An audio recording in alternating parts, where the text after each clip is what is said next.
So Blumhouse is well known nowadays for being one of those production companies that can come out with some solid movies, but also can drop some absolutely terrible movies as well. But back in 2012, Blumhouse came out with Sinister. And 13 years later, after all these Blumhouse movies, is Sinister still the scariest movie that they've ever made? Well, let's talk about it.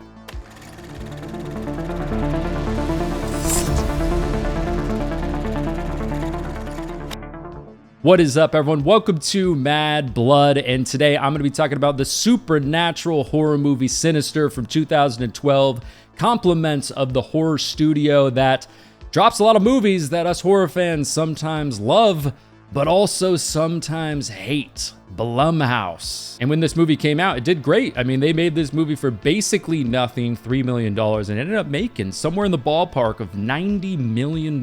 So, yeah, Blumhouse still cashing them checks even back in 2012. So if you've never seen Sinister, basically this movie is about a true crime writer who had a New York Times best-selling novel back like 10 years before the events that happen in this movie. And he's kind of tried over the years to reach those heights again, but has never really been able to, and it's starting to wear on the family, it's starting to wear on his marriage and the kids and everybody else, and he kind of has one last hurrah. So he moves to this town where this like unsolved crime mystery happened, but little does the family know that he moved them into the house where the people were literally murdered in the backyard.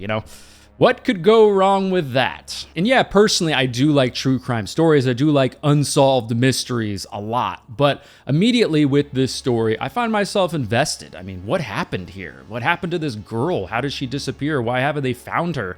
And it's not necessarily because anything that's happening in the early stages of the movie is super unique or anything like that, but the way it's shot, the tension that's building, the way it's acted, especially from Ethan Hawke. I mean, like I said, there's just kind of this tension I can feel building and building as this family's moving into this house. And obviously, if you've ever seen Sinister, you can tell that a lot of things from this movie are pulled from a lot of different movies. Some inspiration for this movie came from The Ring even. The directors talked about that, obviously, some stuff from like the Amityville Horror and so many other movies. Like I mentioned just a second ago, not everything in this movie is super unique. It does feel like at times kind of been there, done that. I've seen this before. But to me, where this movie really excels is just, like I kind of mentioned a second ago, is the acting, especially from Ethan Hawke, because this is very much his movie, but just the tension that they build, the atmosphere, how they take their time in these scenes to really build kind of that tension and that atmosphere. And like I said just a second ago, I look at this movie and I watch it and I'm like, okay, why am I invested so much in this story? Like nothing is really happening here, especially in the first half of the movie. But there's just something about this movie, the way it's lit, obviously, the way it's shot is a huge factor, the music and all of that. I don't know, it kind of just makes me feel something. It makes me want to stick around for the rest of the movie. Speaking of Ethan Hawke, I mean, man, we got to get Ethan Hawke back acting in more horror movies immediately. He does a really damn good job in this movie of just making this stuff feel real. It feels like you're actually watching this person go through what he's going through.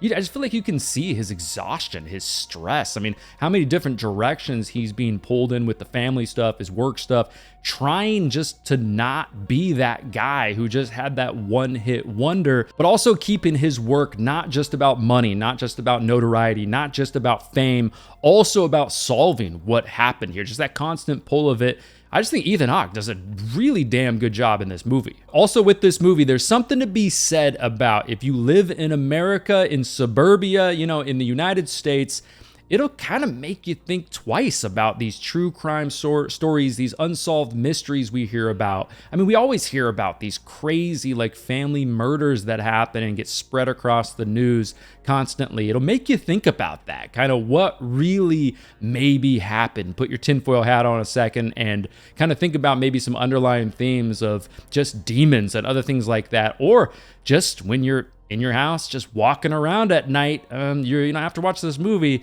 you might leave a couple lights on. I will say though, this movie at times does get a little bit gimmicky. If you've been around my channel for a little bit, you've heard me talk about this before, but just kind of cheap jump scares. That's something we're very used to nowadays in this more modern era of horror, where it's just like a lot of images being thrown at our face.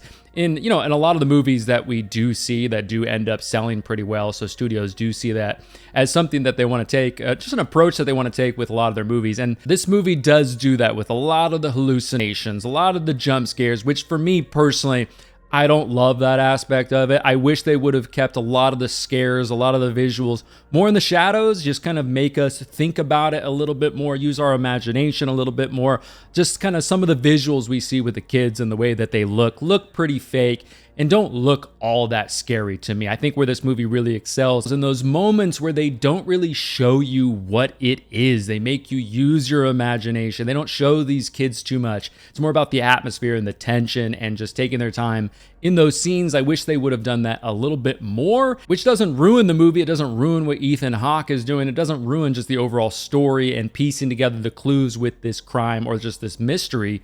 But still, definitely something I want to point out as just something I personally don't enjoy. I do love in this movie, though, how it has a bit of that found footage feel to it. And it's also cool that they filmed on actual Super 8 cameras with the actual Super 8 film as well, which definitely adds like a little bit of a grit and a grime to this movie, which you've heard me talk about this before if you've been around my channel for a little bit, but it just kind of adds a little flavor from some of the most scary eras in horror history, in my opinion, which is like the 60s and especially the 70s, just that era with like those brown and orange colors. There's something about those eras in particular that are very scary to me. And when they add that aspect of not only showing us these flashbacks of when the murders took place during those eras, but also, like I said, just kind of the grit and grime of that Super 8 camera, it adds a little something extra to this movie, which I like. And man, towards the end of the movie, when the daughter is sitting at her dad's desk with those bloody hands, drawing her addition to the crimes on that little thing, showing us what she did to the family as well, especially because it was right after that great line, by the way, that she said. She was like, "Don't worry, Daddy, I'll make you famous again." Yeah, like I said, just a great line, but I mean, just a really sinister moment. Yeah, pun intended. And like a lot of solid, scary movies do, they end this movie on a more ambiguous note. So after you leave the theater, it keeps you thinking. After you turn off your TV at night, it keeps you thinking as the girl gets taken away into the film by this Bagul thing. Just makes you think, like, who's next? Where is this gonna happen? How are they going to stop this? And then that final shot of the movie as we're panning out slowly from the box with the films in it. You see the film in there labeled house painting. Like, damn, that's a pretty solid way to end this movie. Now, a lot of the horror villains in the genre are very unique in their own particular way. Like, take Ghostface, for example. Of course, a very human-like horror villain in the genre, something you feel like you could defeat, you could stop, but still almost never stops in a way because it's just constantly being imitated. Or take Jason Voorhees, who ultimately becomes this unstoppable zombie. But this thing, Bagul, on one hand, you've got like the campfire stories about it, the folklore stories about it, which adds a scary angle to it as well, but it's almost like this unstoppable force around you that you're helpless against. I don't know, there's something about this particular creature, this particular demon, Bagul, just in general, that it's very suffocating. So really, all in all, Sinister does have moments that definitely feel like some of the Blumhouse movies we've seen recently. Some of the not so great demonic stuff, right? Night Swim, even some of the stuff we've seen in the Paranormal Activity franchise. But I feel like what's different about this movie, especially when compared to some of those other movies, is it feels like there's a real passion behind this movie and like kind of a real craft to what the actors are doing in this movie, obviously, specifically Ethan Hawke. And yes, there are some things, like I said earlier, in this movie that do feel pretty cheap with some of the jump scares and other things like that. But in my opinion, Sinister is easily one of the scariest Blumhouse movies I have ever seen, especially if true crime stuff kind of hits you a little differently. But anyways, there you go, everybody. That is my review of Sinister. If you want some more horror content from me right now, go ahead and check out one of these videos next to me. If you don't want to miss future videos on the channel, the best way to do that is to make sure you subscribe. All of my social media links will be down below in the description if you want to go and follow me over there. But again, everybody, thanks so much for watching. I really do appreciate it. My name is Matt, and I will talk to you in the next one.